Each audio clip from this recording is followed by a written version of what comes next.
આજે જમવામાં છે મસ્ત યમી યમી દાળ ભાત શાક રોટલી. શાક છે ચોળીનું. આજે તો બનાવ્યા છે દાળ ભાત.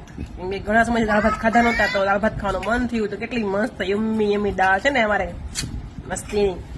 અને સાથે છે મરચાની કાચરી. આજે ભરેલા મરચાની કાચરી અમે બનાવી છે ને વિડીયો મૂકેલો છે યુટ્યુબ પર.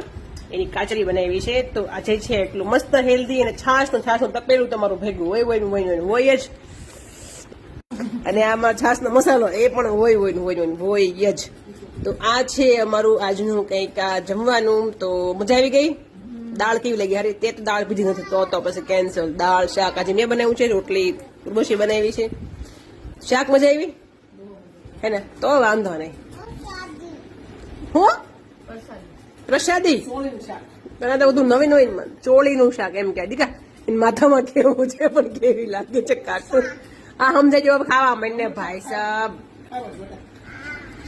ચલો ટાટા કઈ બધા ટાટા ટાટા. મારી મમ્મી જો બાજરીનો રોટલો ખાય એને ગમે એ હોય. બાજરીનો રોટલો એને જોઈએ ગમે એનું શાક હોય. ચોળી દાણા વાળું શાક હોય દાળ ભાત હોય ગમે એ રોટલો પેલા ક્યાં મમ્મી. ચલો ઉર્વશી ભાભી ભાભી ક્યારે કહું નહીં નવાઈ લાગે. ઓકે.